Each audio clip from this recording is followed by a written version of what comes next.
Hey, welcome back to another episode of We All Got Problems. My name is Zoe Ho. I'm a somatic therapist, and I'm really glad you're with us today because we get to meet someone who's both inspiring and empowering, heart-centered and tender. Her name is Dr. Juliet Hwang. I first met Dr. Juliet Hwang when she was teaching a somatic workshop at Deer Park for a retreat called The Buddha and the Scientist. She is a pediatrician who is beautifully able to blend embodiment, somatics with science and self-compassion. Dr. Juliet Hwang is also a mindfulness teacher, a Dharma teacher, and she has also taught the mindfulness toolkit to medical students. And today in our conversation with her, we learn about her very relatable personal journey about overcoming intergenerational trauma as a BIPOC person, and also how to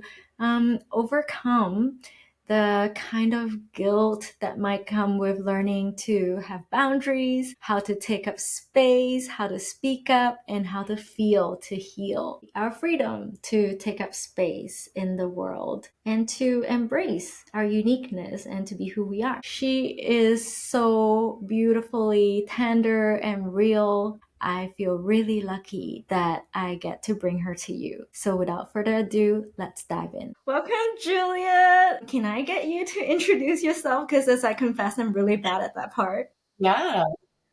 My name is Juliet Hwang. I use she, her, hers pronouns. I'm calling from the lands of the Tongva people, colonized now as Long Beach, California. And I was born in Korea, so I'm an immigrant. I am now a physician. I'm a pediatrician. I have a special interest in childhood trauma and how it affects the developing brain and the body. And because of that interest, it really was a way of trying to figure out how to heal myself because of my own history of trauma in our family. And then really understanding that it's actually not just my family, it's actually intergenerational trauma. And it's not just my family and my country, but it's also colonization, imperialism, and oppression, and all these things that I'm realizing live in my body. And my journey through the practice has been mindfulness. Our teacher, Thich Nhat Hanh, really talks about finding home in our body. And so what does it mean to find home when you're an immigrant, right? Or you don't feel like you belong?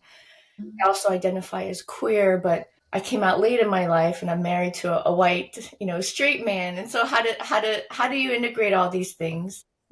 I'm also a mother. I'm a Dharma teacher. I want to say somatic practitioner, lover of Absolutely. bodies and embodiment, and a lover of creating sacred spaces for healing. That's what I really believe in. And my true passion is creating spaces of healing for BIPOC practitioners and people. Yeah. Wow. Yeah. Thank you so much. That was so many layers. Just hearing that, resonating with so much of that, because there's a lot of commonality between us in that way. But how do you navigate? I mean, we all have stages in our lives of navigating differently. I wonder if you'd like to share about a stage maybe or a place where you kind of had a turning point and you realized that wow, these layers are here and this is what I try to do now. Yeah, so for instance, I guess even the embodiment piece, your discovery of that, can you tell me Oh, more about that? oh wow. Well, I think the embodiment piece has always been there. I didn't know how to name it. Mm. Similar to you, I'm assuming you're a dancer because I've seen you dance, and I know you know I how to. pretend, I pretend. No, no, no, no, no. Seriously, no. No, you are definitely a dancer. We had a moment on the dance floor. Actually, it was in the Right, we did. That's true.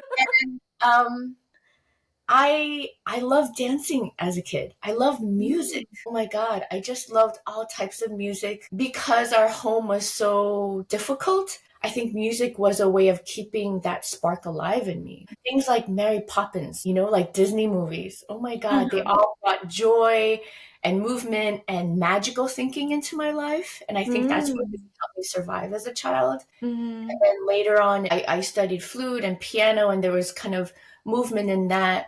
but it was really hip hop that saved me. I really Wow. up when I was in college, and that music saved my life. The music, the beats, the lyrics, everything that they were saying about life that I wasn't learning, I learned through hip hop. And if going to hip hop shows and everyone is like synchronized and embodied. We're all moving to the beat. And it's such intelligence of like survivors, right? And that hip hop came out of a musical and lyrical tradition of like so many other Black, beautiful, resilient arts. Right. That really resonated for me. But I was like, wait, I'm Korean. Like, am I even allowed to love this? Right. And so there was a little bit of conflict, but there was such love and a deep appreciation for that. And then later on in my 20s, I found traditional Korean drumming. And so Wow. I spent 10 years going back to Korea every summer, learning from my masters. And so I studied Pilbong Pungmul, which is from a small village in the southern part of Korea.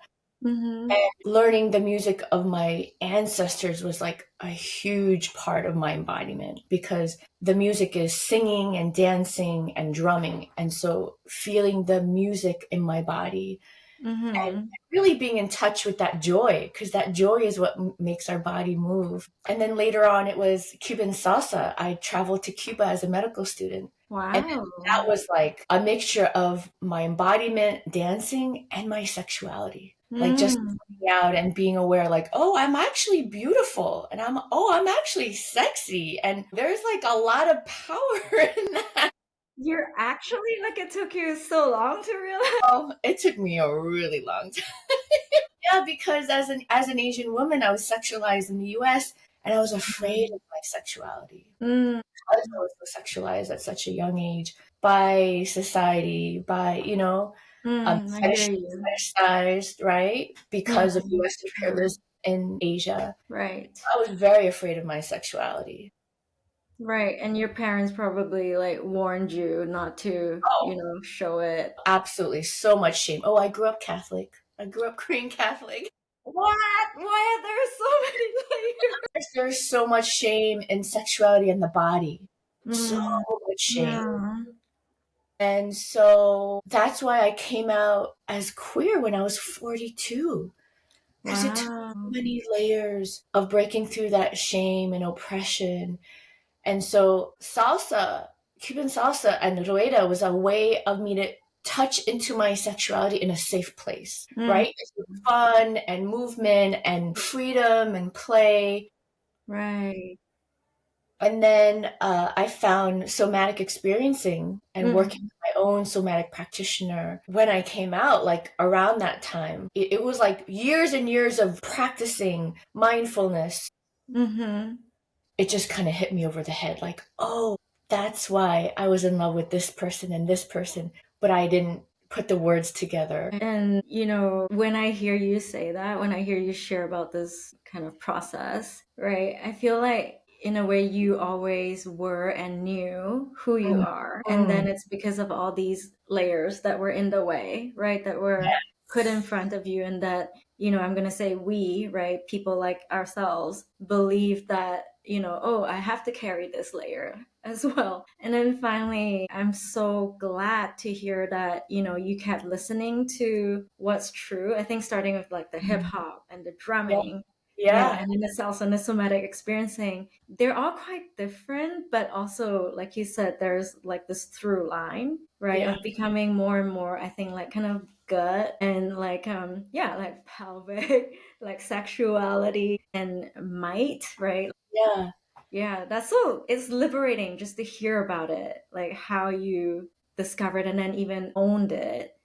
So being married and then coming out, what was that like? First of all, I have a very, very supportive husband. And I think he realized the more I was in touch with my true self, the more beautiful and sexy I was. And I think he wanted me to be beautiful and sexy. Good for him.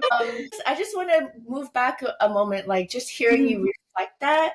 I was just like, oh, I guess you're right. And like, I'm just feeling a lot of buzzing in my arms and just like a lot of resonance. That whole path was filled with seeing other people who were models and like seeing other people embody authenticity and their truth and their joy. And then feeling and having that experience and then being able to kind of figure that out in my body. And so I think just like collective connection is so important.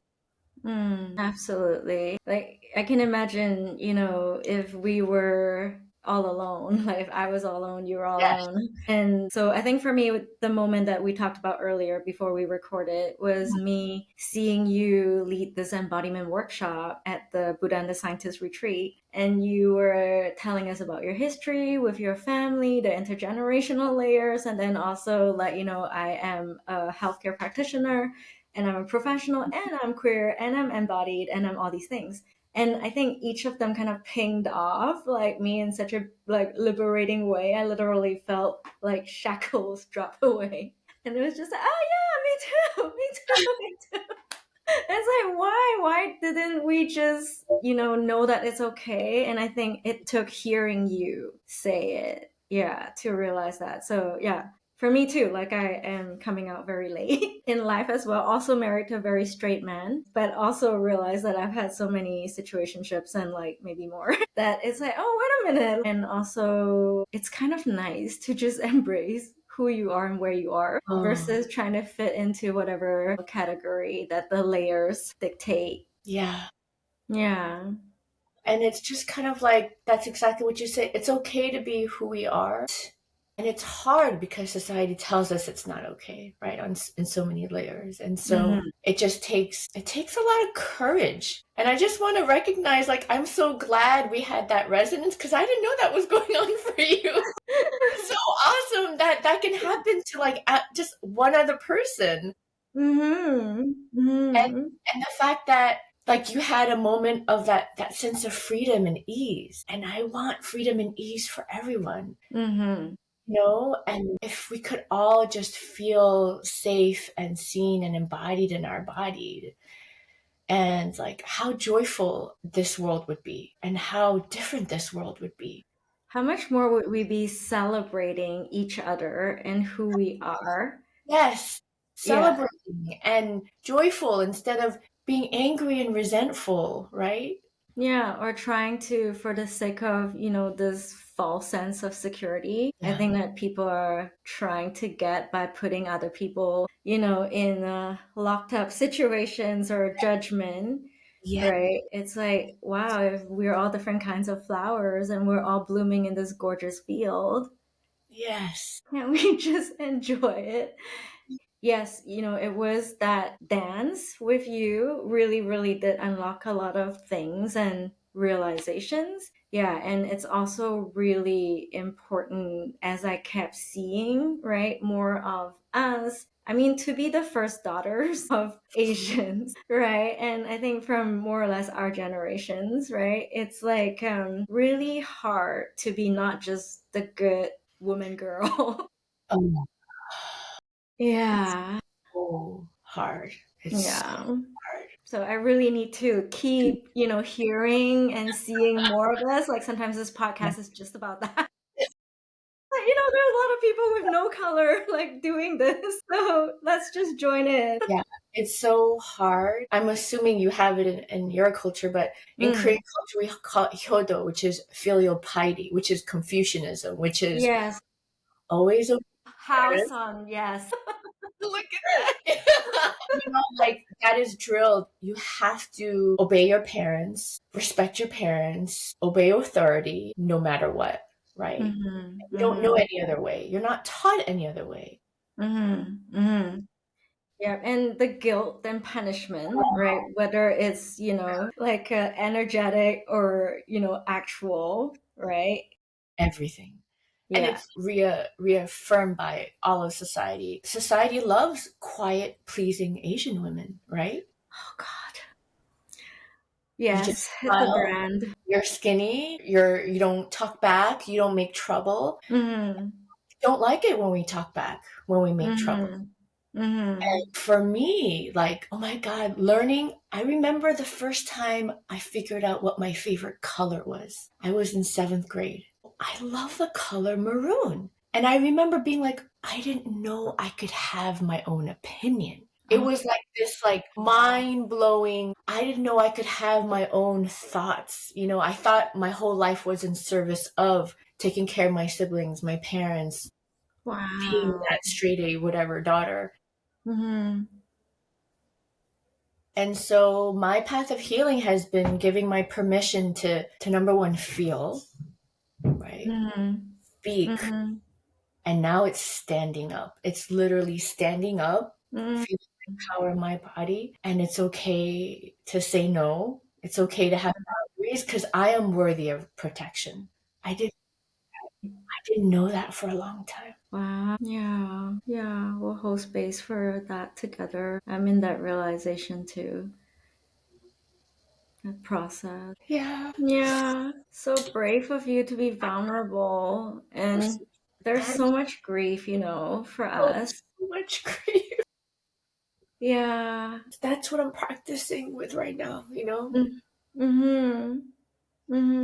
I am worthy of protection. Absolutely. You are worthy of protection. We are worthy of protection. Yes, we are. Palestinians are worthy of protection, like Yeah. just so many things. We're all worthy of protection.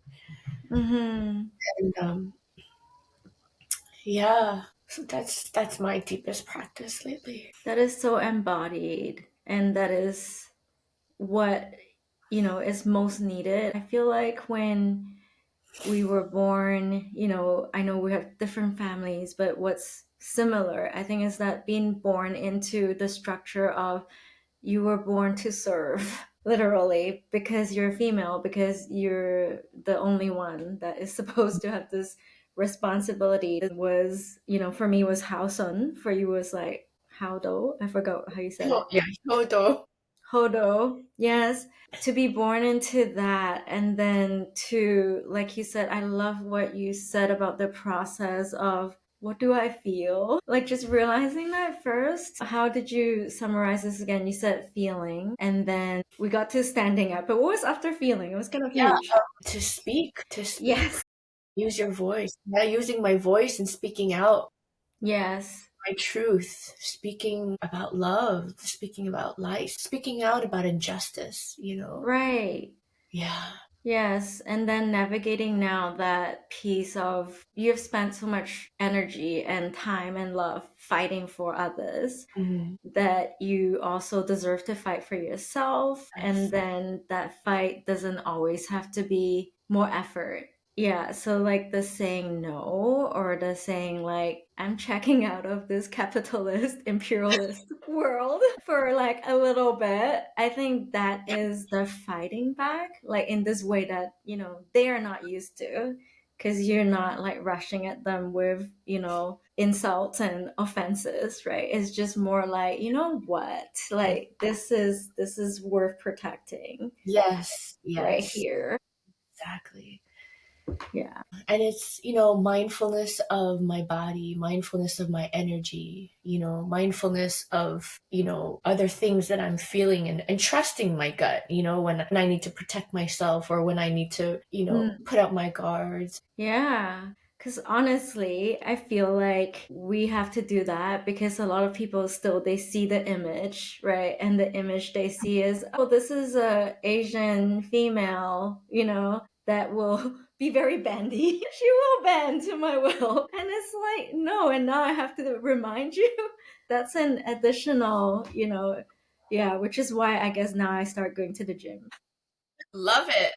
Yes, yes, like, but it is hard. It's that nuanced thing of now you have to still do this, right? Like you're still doing this. And with a lot of the people that I've been working with, really heartbreaking stories as well of their family, the intergenerational, right? All of those layers. And then them having this crippling guilt, and actually mostly daughters, right? This crippling guilt of I am being mistreated, and yet I feel really guilty when I say no to Yeah. mistreatment. Yeah. I feel like that is a whole thing in itself that makes me just really want to study and resolve and help. with this? It's interesting because I saw your movement. You're like, we don't want to be Mm. flexible. We want to be strong. But I think Mhm. we want to be strong and flexible. Like Mm. when I saw you do this, I think of the iron rod that I have. Mm. I'm Yeah, stuck in my trauma actually when I cannot speak and I so cannot true. move. I can't do anything. And so I think that for me, the iron rod is exhausting to my body, like being in that constant freeze. What Mm-hmm. I'm working on is when I feel safe to relax and release the iron rod, Right. touch with a deeper strength that's really rooted and grounded in my Mm-hmm. ancestors that allows me to be strong and flexible. Mm. And like a tree, Tai talks about being rooted, in our ancestors. And because when you think about being rooted and grounded, you have to be open and let go at the same time in order to the energy from the earth and our ancestors. So it's an openness and it's a groundedness and it's a stability and it's a solidity Mm. so that you're grounded and you're open to receive and to give. I love that metaphor, and it's real. Like, I Yeah. really sense that rooting and Yes. drawing actually from knowing that you're being held as well Yes, and yes, nourished as well. yes, yes, from above and below. Mm. When we're stuck in trauma, we think we're alone and we're this little child. Where in actuality, if we are grounded and rooted, we are so supported by the whole universe. And I've been studying Qigong with Dr. Kathy Yep. Mm. She's phenomenal Mm. and a professor of ethnic studies, Mm. a practitioner in our tradition, and a beautiful friend. And Amazing. so, first of all, I want to say Qigong is the original somatics and embodiment. This is the original somatics. So much of the Qigong is like bringing energy of the universe and putting it through us, and then we let it go, and bringing it in and letting it go. Mm. And so that's been so nourishing to feel Mm. the energy of the universe. It's not just me. I don't have to do everything. I don't have to fix everything. Right. No, no, no. I don't have to do everything. And then I love at the end of the practice, you close your portals. You close your Mm. portals and you save it for you, you know? Oh, Yeah. Like you preserve that key, that chi that you've been creating, and you're right. allowed to keep it. So there's a Yeah. time and space for everything, for sharing, for bringing in, and you can preserve it for you. How It's beautiful. such an amazing, amazing practice. And the way she facilitates is so beautiful. Beautiful prompts like, how would your body move if you had everything you needed? Hmm. Yeah. Yeah. And then Absolutely. it just invites like creativity and ease. And it has been a huge, beautiful part of my practice. Yeah, she's one of Hmm. my wonderful teachers. I can see this being so effective or so nourishing for all of us. Mm. And I'm glad that it came from a tradition that's been around forever and needs to be recognized, right? Qigong. Yeah, because when you were talking, I was also thinking, what does Western psychology like provide, that is resonant, right? And like even the idea of reparenting, like that's not enough because it's still on you. Like it's still Yes, on this person who's never had the parenting to now yes. become a grand master of parenting for themselves. But this is there are many great things about Western psychology in that now we're open and we're talking about issues and trying to learn from traditions. But on the other hand, it's not enough. Yeah, we can't just keep looking in ourselves and saying that you don't need anybody else. Like you just have to love you. What? How? Oh, yeah. Yeah. No. And in that sense, that's where the Sangha is so important because when we forget the Sangha, Mhm. the community reminds us like, this is love. This is what it feels like to be held. This is what it Mm. feels like to feel safe. For those of us, like I feel I have been reparented by the Sangha. Mm. Oh yeah. Oh yeah. My first sense of felt safety was in the Sangha. Tai is definitely, like a father figure. Sister Chen Kong is definitely a mother figure. Kuan Yin is a mother figure. Like all the bodhisattvas, they are all like Right. parental figures. And so the touching of the earth practice for me is really, really important because, where our parents couldn't fulfill that role, Mm. the universe has offered so many other people. Yeah, I love that. And hearing you describe it actually does feel really embodied. Yeah, so I will go back to the practice of touching the earth and kind of, yeah, experience it again and introduce more people to it. Yeah, yeah, and just really remembering like our ancestors are always with us. We just have to remember. Mm-hmm. It's Yeah. really nuanced. So, like for people who are not as familiar with that concept, because I think with intergenerational trauma, a lot Yeah. of people would feel like ancestors, right? Yeah. Yeah. How do you bridge that for yourself to let that be a nourishing thing instead of like traumatizing? Such a good question. You choose your ancestor, whomever they be. Mm. On my altar, I have Harriet Tubman. I have so much love and respect for her. Like, talk about a badass. She was a nurse. She was a healer. She was courageous. She was like a fighter. And she led hundreds of people to freedom. She's just phenomenal. I love Spring Washam's book about Harriet Tubman. So I think of her as an ancestor. She's on my altar. Mm. My great grandmother is on my altar. Tai is on my altar. Mm. Um, the bodhisattvas are on my altar. So people get to choose whomever they want. In all of tradition, Alvin Ailey, oh my gosh, talk about beautiful embodiment. An incredible African American dancer who really just changed the scene of modern dance in America. Mm. He is, one of my ancestors. And so people who have touched us, anyone, they are our ancestors. And if they resonate with you, you can claim them. No one's gonna say you can't, Before I was like, is it okay?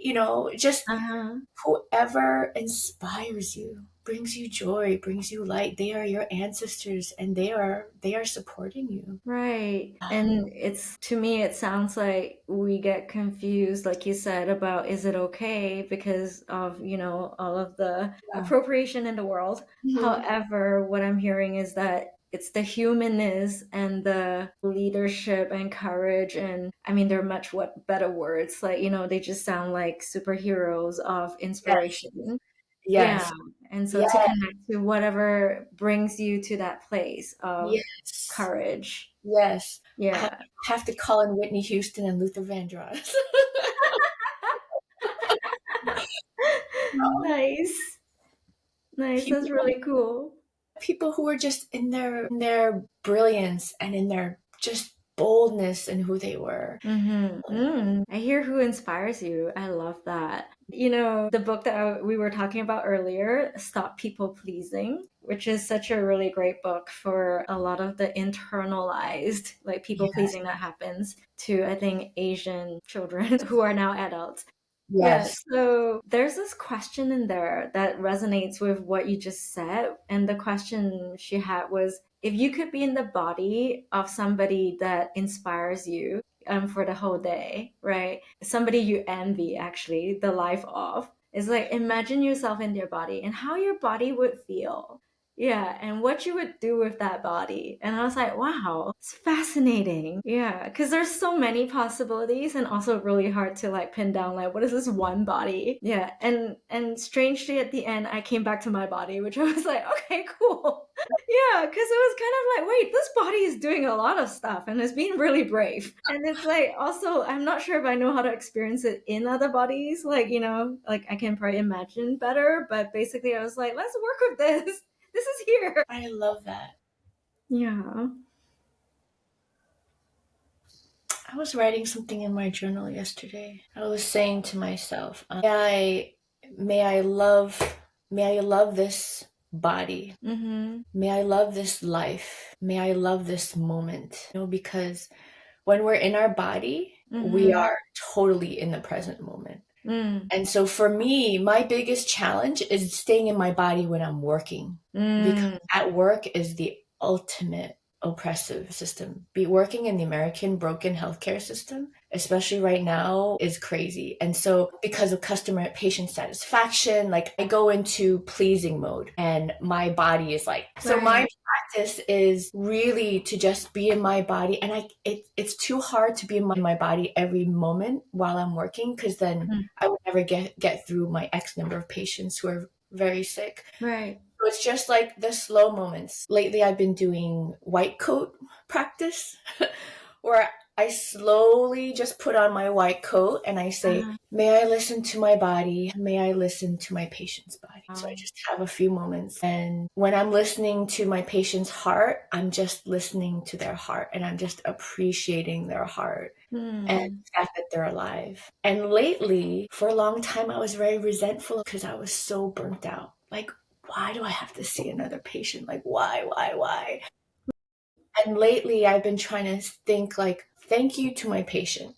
I'm sorry you're sick, but thank you for being here. Because you're here, I have a job and I'm able to support my family, you know? And so just trying to bring the gratitude in a different way and just really taking care of that resentment. And I'm realizing the more I take care of me, the more the resentment goes away. Yeah. And our teacher says, happy doctors change the world. Yes. And so I'm in touch with my body and my happiness. Hopefully there will be some change in the world. Yeah. And I think, like you said, medicine actually starts from there. Yeah. Right? From not just healing what's already, symptomatic, but of attending to before, knowing that this is precious. Yes. And what you said about the resentment, I really understand. Like sometimes it feels like this roster is too full. I don't know if I think it comes from, again, the internalized, like, people pleasing of wanting to do a good job, but being too exhausted to give what you want to give. Yeah. Yes. Yeah. So now my practice is trying to feel it before I'm overwhelmed, right? That's really hard because when we're people pleasing, we're thinking about other people, we're not thinking about us. And so Yes. just being really in touch with us and Yes. then when we are pleasing, be like, that's okay, because that's what white supremacy teaches us. That's what capitalism teaches us. That's what oppression teaches us, is to please. And it's okay if we do it or we have to in certain situations, and just being like, okay, how do I fill my cup again today? Like, how do I be gentle and be really precious and love this body, because that is the opposite of what all these oppressive systems are teaching us. And loving Huge. ourselves, is that is the resistance, and we need rest, and we need to slow down, and we need to be with people who see us. Yeah, I absolutely agree with you. It's really realizing that, okay, I have these things that I'm not liking happening in myself right now, but I live in this society, Yeah. right? And so I did my best. Yeah. And, then back to what can I do to keep making this feel whole enough again to Yes. keep trying. Yes, absolutely. Yeah. And I want to go back and say I love my patients. I'm Yeah. not resentful of them all the time, in case any of my patients ever listen. Yes. Because when I'm whole, when I full, that's when I remember, oh, I love all my patients. Like, and Yeah.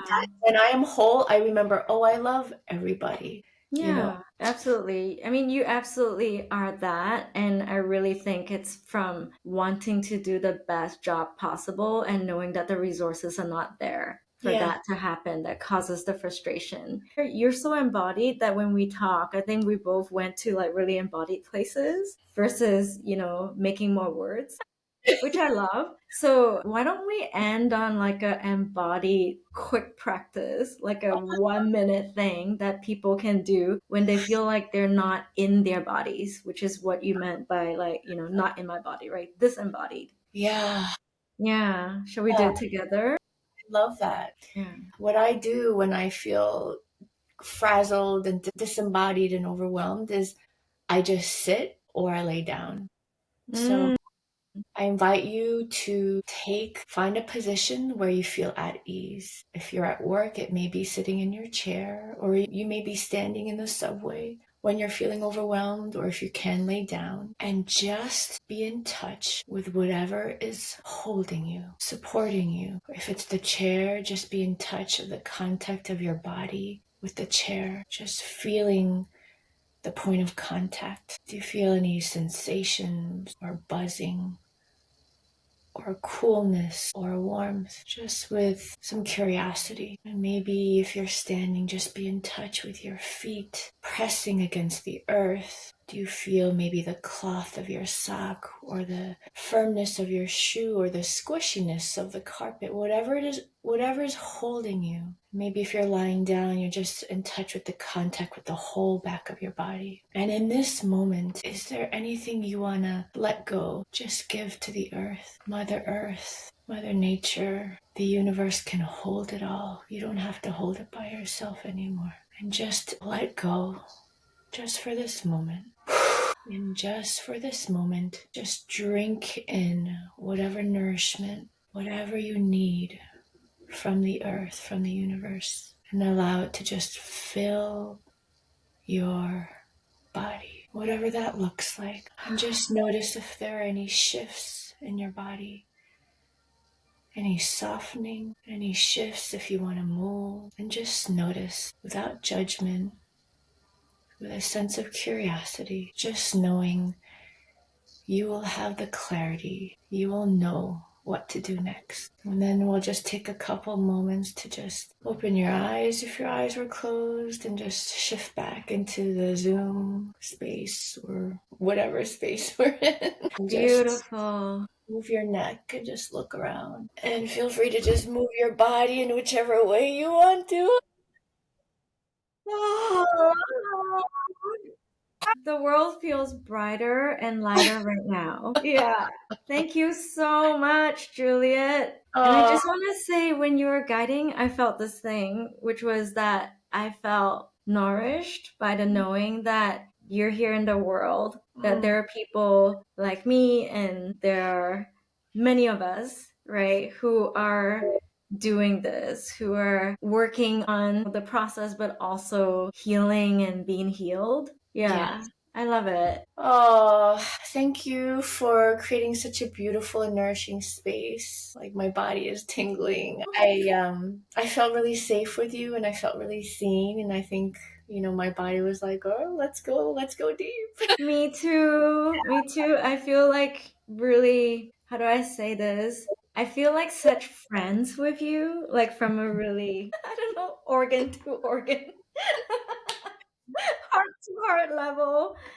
Yes, Yeah. this is how we were meant to be. This is how we were designed. This is how we were created to resonate with other people. Absolutely. Your clients are so lucky to have you, to have such a guiding light, someone who's just not afraid to make courageous steps and leaps across oceans. I love that. Thank you, you beautiful dear. That is so kind of you. Well, the world, your clients, your family, right? We're also lucky to have you as well. You brightened my world with all the technical, beautiful, skilled knowledge parts of you, but also with just the inherent treasure of you. I'm really so grateful and so glad. Thank you so Thank much. you. I just want to say, like, the tulips are like growing out of your head and the plants are growing with you, and I just love that. It will have to be part of this. Yeah, oh, it's just really beautiful. And I just have to give respect to all my teachers and my ancestors before me, because nothing I do is new. I'm just transmitting, and I'm just passing on knowledge that has been passed on to me. Very humble, and also I'm really thankful for the Padre of Padres, Thai Thich Nhat Hanh, for somehow engineering and bringing all of us together to learn from this, from the Buddha himself and from those who taught the Buddha. Yeah, it's such a beautiful practice, and I'm so thankful we're on the path of practice together. I love that. You're a blessing to this world, Zoe. You too, darling. Okay, I'll send you off with so much love. Take good care. Ciao, Bella. Wow.